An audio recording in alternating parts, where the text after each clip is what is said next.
kita akan membahas gugatan yang dilayangkan selebgram Lisa Mariana terhadap Gubernur Jawa Barat yang sebelumnya mantan Gubernur Jawa Barat Ridwan Kamil bersama kuasa hukum Lisa Mariana Markus Nababan dan juga Guru Besar Fakultas Hukum Universitas Jenderal Sudirman Profesor Hipnu Nugroho.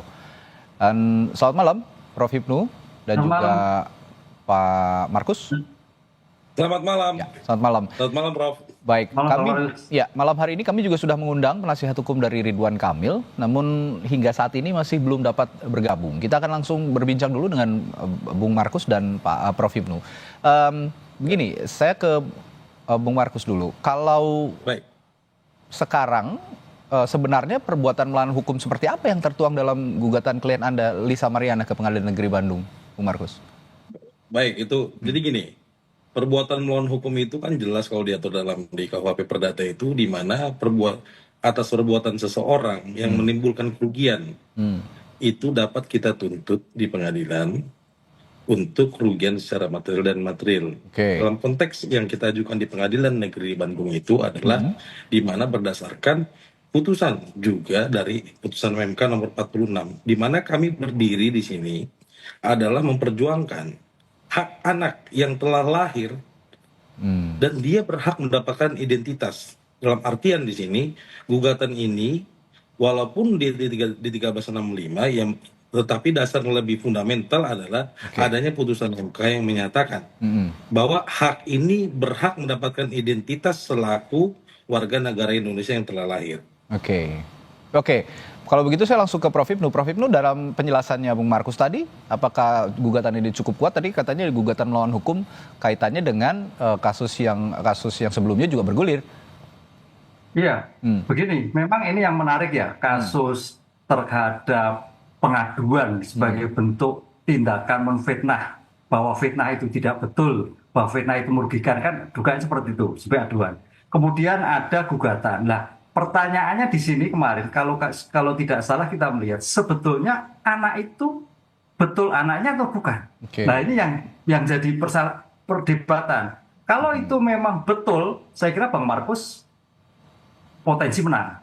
Tapi kalau tidak, lah ini yang jadi problem. Ini tes dulu, tes DNA bahwa di dalam pembuktian suatu perkara di Indonesia yang betul-betul valid itu hanya sidik jari. Karena 2 juta orang bersama DNA. Nah ini Bang Markus, bagaimana tentang hasil DNA? Kalau itu iya, Bang Markus potensi. Tapi kalau tidak, lah ini bisa berbalik. Begitu. Nah, tadi juga di konferensi pers, Bung Markus menyatakan minta Pak RK dan Lisanya juga tes DNA ya, begitu ya, Bung Markus? Ya. Jadi mungkin izin saya mau tanggapi seperti ini. Ya, silakan. Tadi saya menyambut dari pandangan dari Prof. Sebetulnya kan gini. Kita ini kan upaya hukum yang kita lakukan adalah tentunya untuk mendapatkan kejelasan ataupun kita mendapatkan hak daripada konstitusi klien kami yaitu upaya hukum perdata. Kan saya selalu kami terangkan bahwa jelas kok di sini di poin 3.15 di putusan MK nomor 46 itu jelas pertimbangannya. Menimbang bahwa berdasarkan seluruh pertimbangan di atas, maka para dalil pemohon sepanjang menyangkut pasal 2 ayat 2 Undang-Undang nomor 1 tahun 74 tidak beralasan menurut hukum.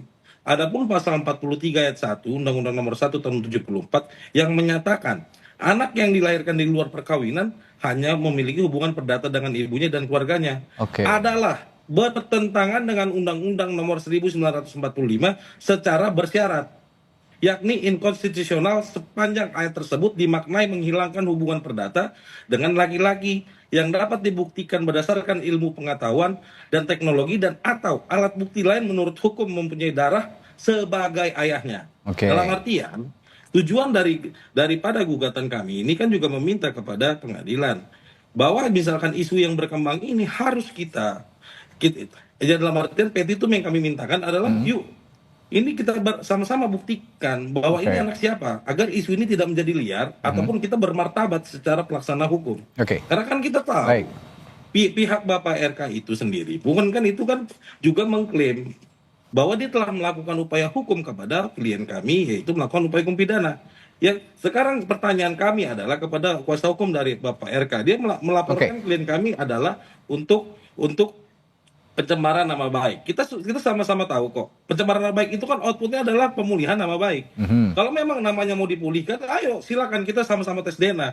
Kita semua mempunyai dasar hukum dan memiliki hak konstitusi yang dimana upaya hukum itu bisa kita tempuh, mau perdata maupun pidana, yang mana hasilnya adalah ayo kita buktikan anak ini anak siapa. Kurang lebih begitu, Pak. Baik, dari penjelasan Bung Markus tadi, Prof. Hipnu ada respons?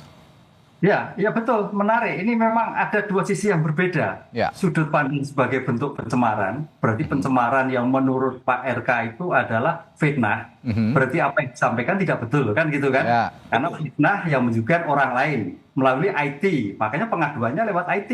Ya. Mudah-mudahan aja karena ini pengaduan bahwa Markus mungkin dicabut, kan gitu loh, dicabut. Satu. Kedua, kalau itu nanti dengan Bang Markus sedang gugatan perdata, mudah-mudahan ada mediasi.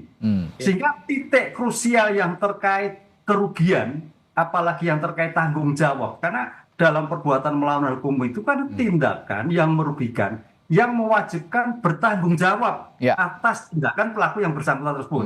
Nah, konteks pertanggungjawaban atas pelaku ini yang saya kira Bang Markus juga nanti sama-sama membuktikan sehingga oh betul loh, sehingga ya udahlah selesai. Oh tidak loh, lah itu berkepanjangan kalau tidak seperti itu.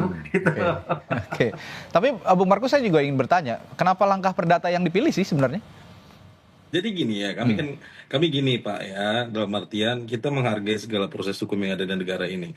Ya. Kami tidak mau seperti lawyer ataupun kuasa hukum pada lainnya, ngapain kita buat ribut kepolisian Republik Indonesia ini dengan adanya 2 laporan.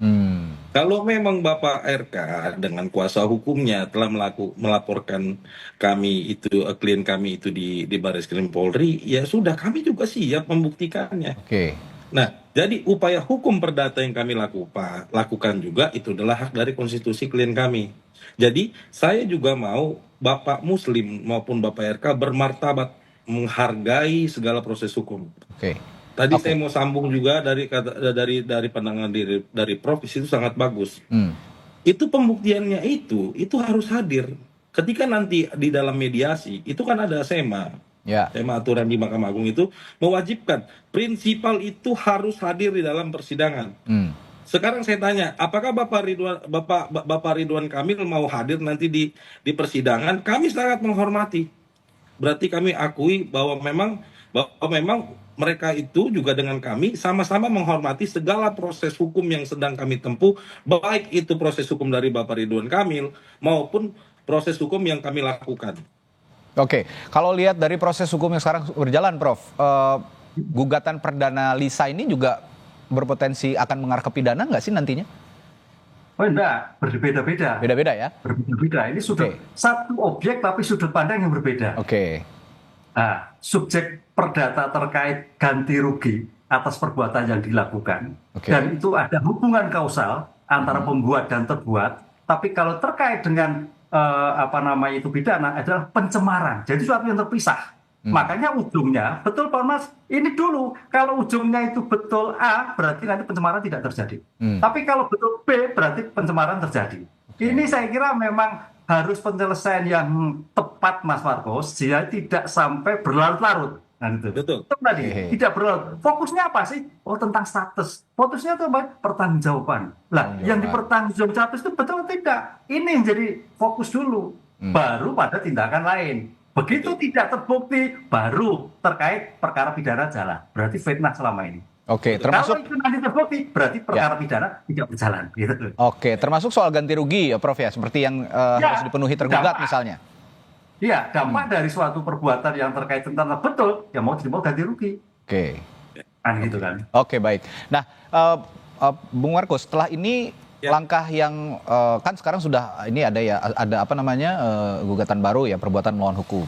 Setelah ini kan juga proses hukum sebelumnya masih berjalan. Sejauh ini proses hukum yang kemarin sudah diajukan sebelumnya, progresnya sudah sejauh mana sekarang? Maksudnya proses hukum yang dilakukan Bapak RK mungkin ya kepada kami. Kalau melihat ini responsnya maksudnya dari kuasa hukum Lisa sendiri bagaimana?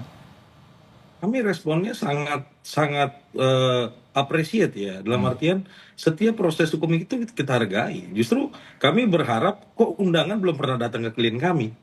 Apakah upaya hukum dari Bapak RK itu main-main apa tidak? Ya, kami belum dapat undangan secara ke klien kami. Kalau klien kami sudah diundang, kami akan hadir, kami kita hadapi. Oke. Gitu loh. Kami buktikan, kami janganlah menjadi laporan yang receh, murahan. Oke. Tolong buktikan secara pidana, silakan. Ayo kita buktikan. Mau itu pun dipidana maupun diperdata, kami siap. Tapi kalau Jadi kata Prof tadi, jangan menjadi jangan jadi proses itu, jangan jadi proses ajang untuk menakut-nakutin klien kami. Kami tidak takut sekalipun. Oke. Kami buktikan kebenaran, kami berdiri di atas namanya hak seorang anak yang kami perjuangkan.